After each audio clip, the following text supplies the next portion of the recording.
আওয়ামী লীগকে 2026-এর নির্বাচনে প্রতিদ্বন্দ্বিতার সুযোগ পাবে? পরিস্থিতিটা ঠিক কোন জায়গায় দাঁড়িয়ে আছে?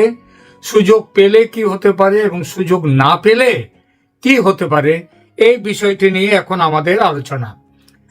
3 দিন আগের খবর, ইউরোপীয় ইউনিয়ন বাংলাদেশের নির্বাচনে 4 মিলিয়ন ইউরো অর্থ সাহায্য করবে বলে ঘোষণা করেছে। তারা প্রধান নির্বাচনী কমিশনারের সঙ্গে দেখা করে বিষয়টি জানিয়েছে। এই অর্থ সাহায্যের কারণ বাংলাদেশের নির্বাচন যাতে নাকি সুষ্ঠুভাবে সম্পন্ন হয় সেটা নিশ্চিত করা। তারা চাইছেন, কি চাইছেন নির্বাচনটা? দেখুন, নির্বাচন তারা চাইছেন যে ফ্রি অ্যান্ড ফেয়ার ইলেকশন হোক, কিন্তু তাদের ঘোষণায় অন্তর্ভুক্তিমূলক নির্বাচন, যেটাকে বলা হয় ইনক্লুসিভ নির্বাচন, সেটার কথা কিন্তু কোথাও দেখা যায়নি। অর্থাৎ আওয়ামী লীগকে নির্বাচনে অন্তর্ভুক্ত করার কথা কোথাও নেই। অথচ ভারত প্রথম থেকেই বলছে আওয়ামী লীগকে নির্বাচনে অংশ নিতে দিতে হবে। স্বাভাবিকভাবেই প্রশ্ন ওঠে, বাংলাদেশের নির্বাচন যখন বর্তমানে আর সে দেশের অভ্যন্তরীণ ব্যাপার নয়, সেখানে বিশ্বের পরাশক্তিগুলো তারা সেখানে ঝাঁপিয়ে পড়েছে, যখন বাংলাদেশের দখল নিয়ে বাইরের শক্তি খাবলা খাবলি করা শুরু করেছে, তখন এই টানটান লড়াইয়ে ভারতও কিন্তু দূরে নেই। দেখা যাক এই টানটান লড়াইয়ে কোন পক্ষে কারা আছে এবং কাদের জয়ের সম্ভাবনা বেশি। এই প্রশ্নের উত্তর দিতে গেলে দেখতে হবে পৃথিবীর কোন কোন দেশ ইনক্লুসিভ ইলেকশন চায় বাংলাদেশে, আর কোন কোন দেশ ইনক্লুসিভ ইলেকশন চায় না। সহজ কথায়, কারা চায় আওয়ামী লীগ থাকুক নির্বাচনে এবং কারা চায় না যে আওয়ামী লীগ নির্বাচনে থাকুক। প্রথমেই আসি ইউরোপিয়ান ইউনিয়ন, যাদের কথা দিয়ে শুরু করেছিলাম আজকের এই প্রতিবেদন, তাদের কথায় আসি। ইউরোপীয় ইউনিয়ন ও আন্তর্জাতিক সম্প্রদায়ের নির্বাচনী অবস্থান যেটা আছে সেটা নিয়ে দুটো কথা। ইউরোপীয় ইউনিয়ন সম্প্রতি বলেছি যে বাংলাদেশের নির্বাচনের জন্য 4 মিলিয়ন ইউরো, যা টাকার অঙ্কে প্রায় 57 কোটি টাকা, সেটা সহায়তা প্রদানের ঘোষণা দিয়েছে। European union ambassador Michael Miller স্পষ্ট করেছেন যে এই সহায়তার উদ্দেশ্য আন্তর্জাতিক মান অনুসারে মুক্ত এবং সুষ্ঠু নির্বাচন নিশ্চিত করা। তবে মনে রাখবেন, তার যে বক্তব্য, সেই বক্তব্যে আওয়ামী লীগকে নির্বাচনে অন্তর্ভুক্ত করার বিষয়ে কোনো স্পষ্ট উল্লেখ দেখা যায়নি। ইউরোপীয় ইউনিয়ন বাংলাদেশে একটি গ্রহণযোগ্য নির্বাচনের পক্ষে এবং অন্তর্ভুক্তিমূলক শব্দটি তারা সযত্নে এড়িয়ে গেছে। এটি ইউরোপিয়ান ইউনিয়নের একটি কৌশলগত অবস্থান, যা সুষ্ঠুতার উপর জোর দেয়, কিন্তু আওয়ামী লীগ দলের অংশগ্রহণের বিষয়ে নীরব থাকে পুরোপুরি। স্পষ্টতই ইউরোপিয়ান ইউনিয়ন, সেটা হচ্ছে আওয়ামী লীগের বিরুদ্ধে তাদের অবস্থান।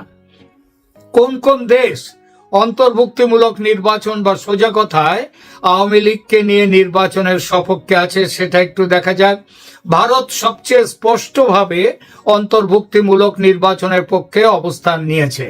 ভারতীয় পররাষ্ট্র মন্ত্রণালয় বারংবার বলেছে যে তারা মুক্ত, সুষ্ঠু এবং অন্তর্ভুক্তিমূলক নির্বাচন, মানে free, fair and inclusive election চায়।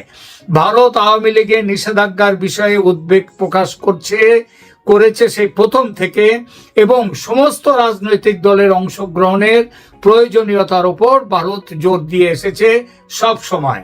জাপান বাংলাদেশের নির্বাচনের জন্য $4.8 মিলিয়ন সহায়তা প্রদান করেছে। এবং জাপান কি ধরনের নির্বাচন চায় বাংলাদেশে, এ ব্যাপারে জাপান বলেছে তারা চায় free, fair and inclusive election, অর্থাৎ মুক্ত, সুষ্ঠু এবং অন্তর্ভুক্তিমূলক নির্বাচনের পক্ষে জাপান তার অবস্থান স্পষ্ট করেছে। জাপানি অ্যাম্বাসেডর সায়েদা সিনিচি তিনি বলেছেন যে জাপান বাংলাদেশের শান্তিপূর্ণ এবং গণতান্ত্রিক রূপান্তরের প্রচেষ্টাকে সমর্থন করে।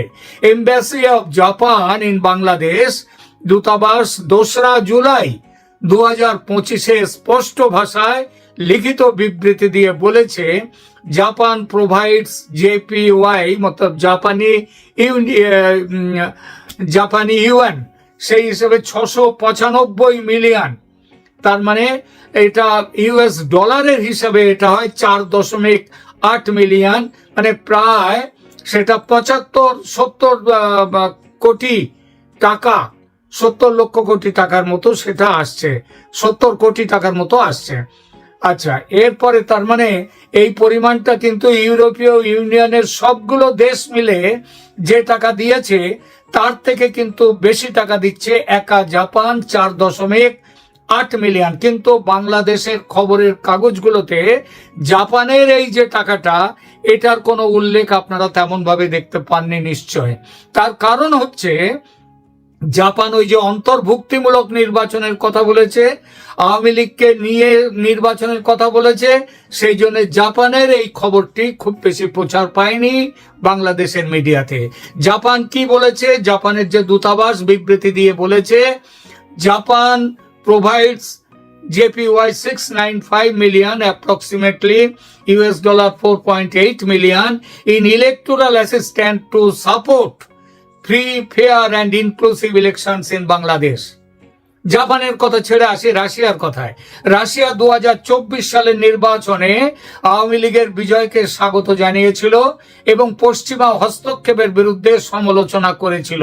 সুতরাং রাশিয়া অন্তর্ভুক্তিমূলক নির্বাচন সেটা চায় এবং তারা বৈধ নির্বাচনের উপরে বেশি জোর দিয়েছে। অন্তর্ভুক্তি নির্বাচনমূলক নির্বাচন হলে তবেই সে নির্বাচন বৈধ হয় এবং রাশিয়া বৈধতার পক্ষে সব থেকে বেশি জোর দিয়েছে। যুক্তরাজ্য, ইংল্যান্ড ইউরোপের মধ্যে আছে, আগে ইউরোপীয় ইউনিয়নে ছিল, কিন্তু বর্তমানে ইউরোপীয় ইউনিয়নে যুক্তরাজ্য বা ইংল্যান্ড নেই। যুক্তরাজ্য চেয়েছে মুক্ত, সুষ্ঠু এবং অন্তর্ভুক্তিমূলক নির্বাচন, কিন্তু নির্দিষ্ট দলের অন্তর্ভুক্তিমূলক মানে সবাইকেই থাকতে হবে। ন্যাচারালি সেখানে আলাদা করে আওয়ামী লীগের নাম বলার কোনো দরকার নেই এবং তারা তা বলেনি, তারা শুধু বলেছে ইনক্লুসিভ ইলেকশন চাই। ভারতও কিন্তু ইনক্লুসিভ ইলেকশন বলেছে, অবশ্য তার সঙ্গে সঙ্গে এটাও বলেছে যে আওয়ামী লীগকে বাদ দিয়ে নির্বাচন চলবে না। কানাডা গণতান্ত্রিক আকাঙ্ক্ষার সমর্থন করে, কিন্তু তারা অন্তর্ভুক্তির নির্দিষ্ট বিষয়টি নিয়ে তাদের মতামতটা অস্পষ্ট। অস্ট্রেলিয়া ব্যালট প্রকল্পের প্রথম দাতা হিসেবে, অর্থাৎ এই যে নির্বাচনের জন্য বাংলাদেশকে অর্থ দেয়া, এই হিসেবে কিন্তু সবার আগে $2 মিলিয়ন অস্ট্রেলিয়ান ডলার তারা দিয়েছে অস্ট্রেলিয়া, এবং অন্তর্ভুক্তিমূলক এবং শান্তিপূর্ণ নির্বাচনী প্রক্রিয়ার পক্ষে অবস্থান নিয়েছে। অর্থাৎ তারাও চাইছে সব দলের সহযোগে এই নির্বাচন হোক, সব দল যেন এই নির্বাচনে থাকে। 18 জুন 2025 এই বিষয়ে যে একটা সংবাদ প্রকাশিত হয়েছে সেটা হলো, Australia becomes the first donor to support UN-led ballot project aimed at inclusive and peaceful elections in Bangladesh. অর্থাৎ বাংলাদেশে অস্ট্রেলিয়াও চাইছে অন্তর্ভুক্তিমূলক নির্বাচন, বা এখানে আওয়ামী লীগ তারাও এই নির্বাচনে থাকুক চায়। চীন বিএনপি, জামাত এবং অন্যান্য রাজনৈতিক দলের সাথে নিয়মিত বৈঠক করে নির্বাচনী বিষয়ে আলোচনা করেছে এবং করছে বলে জানা যায়। চীনা উপরাষ্ট্রমন্ত্রী সান ওয়াইডং, তিনি উপপররাষ্ট্রমন্ত্রী, তিনি মুক্ত এবং সুষ্ঠু নির্বাচনের আশা প্রকাশ করেছেন।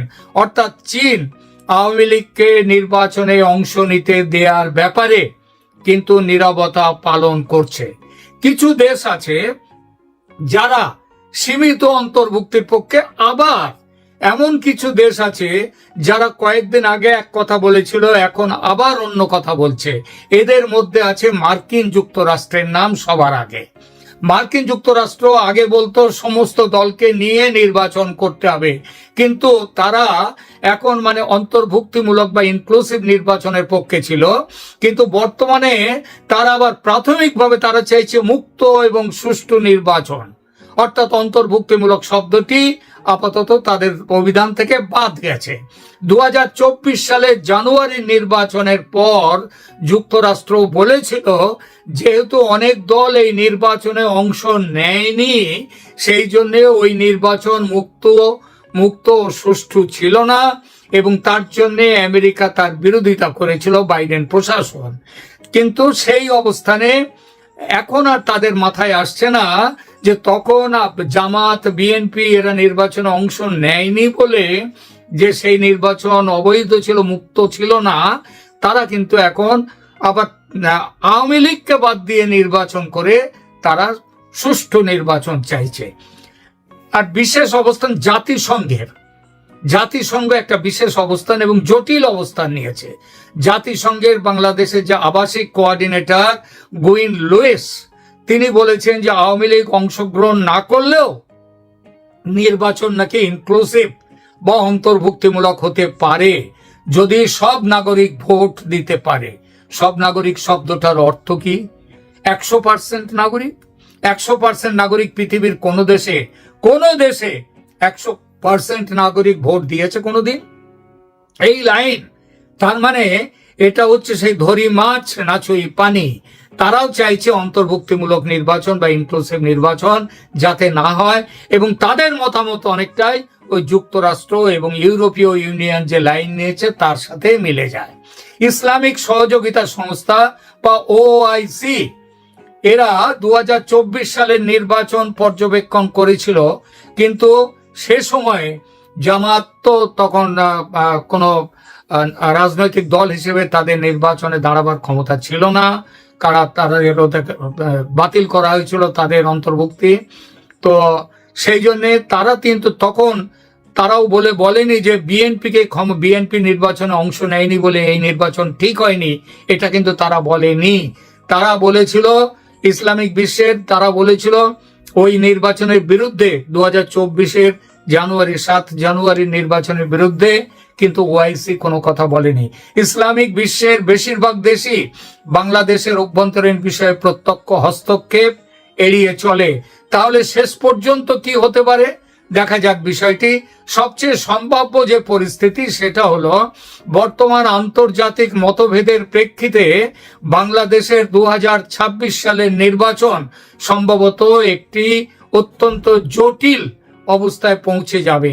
সরকার সম্ভবত এমন একটি নির্বাচনের আয়োজন করবে যা আন্তর্জাতিক মানদণ্ড অনুসরণ করবে, কিন্তু সব দলের, আরো পরিষ্কারভাবে বলা যায়, আওয়ামী লীগের অংশগ্রহণ নিশ্চিত করবে না। তারা ওইভাবেই নির্বাচনটা করতে চাইবে। বিএনপি এবং জামায়াত অংশগ্রহণ করবে এই নির্বাচনে, কিন্তু আওয়ামী লীগের অংশগ্রহণ খুব চাপ পেলে অন্তত সীমিত বা শর্ত সাপেক্ষ হতে পারে। সেই শর্ত কি হবে সেটা এই মুহূর্তে বলা সম্ভব নয়। ভারত, জাপান, ইংল্যান্ড, রাশিয়া সহ আরো কিছু দেশের চাপে আওয়ামী লীগের অংশগ্রহণের সুযোগ থাকার সম্ভাবনা কিন্তু এড়ানো যায় না। সম্ভবত চীনও এই দলে আসতে বাধ্য হবে। ভূ রাজনৈতিক প্রভাব, বিশ্ব মতভেদের কারণে বাংলাদেশ একটি কৌশলগত সুবিধাজনক অবস্থানে রয়েছে। বিভিন্ন দেশের ভিন্ন প্রত্যাশার কারণে অন্তর্বর্তী সরকার থাকবে না। 26শে আগস্ট সুপ্রিম কোর্টে বাংলাদেশের শুনানি হবে কেয়ারটেকার সরকার ফিরিয়ে আনার মামলা নিয়ে। শেখ হাসিনা কেয়ারটেকার সরকারের অধীনে নির্বাচনে রাজি হয়েছেন। এখন আদালত রায় দিলে ইউনূসকে চলে যেতে হবে, তার জায়গায় কেয়ারটেকার সরকার আসবে, তারাই নির্বাচন করবে। কেয়ারটেকার সরকারের প্রধান হওয়ার সম্ভাবনা সুপ্রিম কোর্টের প্রধান বিচারপতি সৈয়দ রিফাত আহমেদের। তিনি বিচারপতি পদ থেকে অবসর নিচ্ছেন আগামী মাসের সেপ্টেম্বরের মাঝামাঝি। ফলে তারপর কেয়ারটেকার সরকারের দায়িত্ব নিতে অসুবিধে নেই তার, এবং তিনি একটি গ্রহণযোগ্য নির্বাচনের আয়োজন করে বিভিন্ন পক্ষকে সন্তুষ্ট করার চেষ্টা করতে পারেন। চূড়ান্ত মূল্যায়ন হলো বাংলাদেশের নির্বাচনে পূর্ণ অন্তর্ভুক্তিমূলক নিশ্চিত নির্বাচন হওয়ার সম্ভাবনা প্রায় আধাআধি। অন্তর্ভুক্তিমূলক নির্বাচন না হলে এই নির্বাচন গ্রহণযোগ্য হবে না।